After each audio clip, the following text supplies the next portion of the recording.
Hello all, welcome back to our channel. ఇవాళ వీడియోలో అయితే ఒక ఇంట్రెస్టింగ్ స్నాక్ ఐటమ్ అయితే మీకు నేను చూపించబోతున్నాను.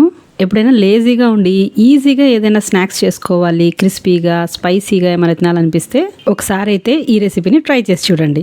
బయట అమ్మే different types of packet foods పిల్లలకు కొనిచ్చే బదులు డిఫరెంట్గా ఇలా ఎప్పుడన్నా ఒకసారి పిల్లలకి చేసి చూడండి, తప్పకుండా వాళ్ళకి నచ్చుతుంది. మరి ఇది ఎలా తయారు చేయాలో ప్రాసెస్ చూసేద్దాం పదండి.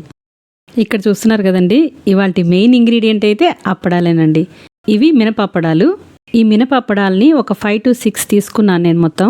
వీటిని ఇలా చిన్న చిన్న పీసెస్ లాగా కట్ చేసుకోవాలి.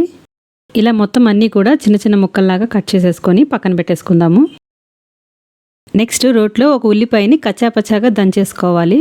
దీనికోసం అయితే సాంబార్ ఉల్లిపాయలు అంటారు కదండి, చిన్న చిన్నగా ఉంటాయి, అవి వేసుకొని దంచుకున్నా కూడా బాగుంటుంది. నేనైతే ఇక్కడ నార్మల్ ఉల్లిపాయతోనే చేస్తున్నాను. మీ దగ్గర కానీ సాంబార్ ఆనియన్స్ ఉంటే వాటిల్నే యూస్ చేసుకోండి. ఇలా మొత్తం దంచేసుకొని పక్కన పెట్టేసుకుందాము. నెక్స్ట్ స్టవ్ ఆన్ చేసుకొని కడాయి పెట్టుకొని అందులో కొద్దిగా ఆయిల్ పోసుకొని మనం ఇందాక కట్ చేసి పెట్టుకున్న అప్పడాలన్నింటినీ కూడా ఫ్రై చేసుకోవాలి. ఇదే విధంగా అప్పడాలన్నింటినీ కూడా ఫ్రై చేసుకొని పక్కన పెట్టేసుకుందాము. ఎక్కువ ఆయిల్ పోసి ఒకేసారి వేసే బదులు ఇలా కొద్దిగా ఆయిల్లోనే కొద్దిగా బ్యాచెస్గా చేసుకొని పక్కకు తీసుకుంటే సరిపోతుంది. నేను ఈ విధంగా 3 బ్యాచెస్గా ఫ్రై చేసుకున్నాను. నెక్స్ట్ ఇదే కడాయిలో ఆయిల్ మొత్తం తీసేసి ఒక 2 టేబుల్ స్పూన్స్ ఆయిల్ ఉండేటట్టు పెట్టుకొని ఇందులో ఇందాక మనము కచ్చాపచ్చాగా దంచుకున్న ఆనియన్స్ని అలాగే కరేపాకు 2 రెమ్మల్ని వేసుకొని ఫ్రై చేసుకోవాలి. ఈ ఉల్లిపాయలు గోల్డెన్ బ్రౌన్ కలర్ వచ్చే వరకు ఫ్రై చేసుకున్న తర్వాత ఇందులో కొద్దిగా సాల్ట్ వేసుకోవాలి. ఎందుకంటే ఆల్రెడీ అప్పడాల్లో ఉప్పు ఉంటుంది కాబట్టి ఆనియన్స్కి సరిపడా కొద్దిగా సాల్ట్ వేసుకోవాలి. అలాగే కారం వేసుకోవాలి. కారం అయితే మీరు తినే స్పైసీనెస్ని బట్టి చూసుకొని వేసుకోండి. నేనైతే ఇక్కడ 1 టీ స్పూన్ వేసుకున్నాను.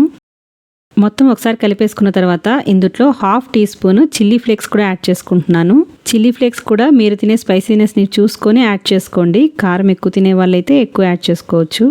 అండ్ లాస్ట్ అండ్ ఫైనల్గా మనం ఇందాక రోస్ట్ చేసి పెట్టుకున్న అప్పడాల్ని కూడా ఇందులో వేసేసుకొని బాగా కలుపుకోవాలి. ఇలా కలుపుకునేటప్పుడు అప్పడాలు విరిగిపోకుండా మసాలా మొత్తం అప్పడాలకి పట్టే విధంగా పైన ఇలా కలుపుకోవాలి. ఈ మసాలా మొత్తం కూడా అప్పడాలకి పడితేనే టేస్ట్ అనమాట. సో కలుపుకోవడం మటుకి కొద్దిగా పేషెన్స్తో బాగా కలుపుకోవాలి. ఇక్కడ చూస్తున్నారు కదా, మసాలా ఆల్మోస్ట్ పట్టేసింది అప్పడాలకి. ఇంకొంచెం సేపు కలుపుకుంటే మొత్తం కూడా మసాలా అంతా అప్పడాలకి బాగా పడుతుందన్నమాట.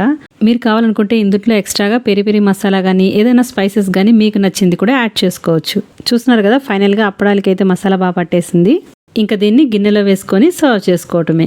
అంతేనండి, క్రిస్పీగా స్పైసీగా ఈవినింగ్ స్నాక్స్ అయితే రెడీ అయిపోయింది. చెప్పాను కదండి, ఎప్పుడైనా లేజీగా అనిపిస్తే ఈజీగా ఇది ఒకసారి మీరు కూడా తప్పకుండా ట్రై చేసి చూడండి. అలాగే తినే ముందు కొద్దిగా నిమ్మరసాన్ని స్ప్రింకిల్ చేసేసుకొని తీసుకున్నా కూడా చాలా బాగుంటుంది. ఈ వీడియో నచ్చినట్లయితే వీడియోని లైక్ చేయండి. అలాగే మీ ఫ్రెండ్స్ అండ్ ఫ్యామిలీ మెంబర్స్కి షేర్ చేయండి. అలాగే ఈ వీడియో మీద ఒపీనియన్ మాకు కామెంట్ చేయండి. మీరు చేసే కామెంట్స్ మాకు చాలా వాల్యుబుల్. సో ప్లీజ్ కామెంట్ చేయడం మర్చిపోమాకండి. ఇంకా ఇలాంటి వెరైటీ రెసిపీస్ కోసం మన ఛానల్ని సబ్స్క్రైబ్ చేసుకోండి. అలాగే పక్కనే ఉన్న బెల్ ఐకాన్ని కూడా ఆన్లో పెట్టుకోండి. మరో మంచి రెసిపీతో మళ్ళీ కలుసుకుందాం. Thank you for watching. Have a nice day.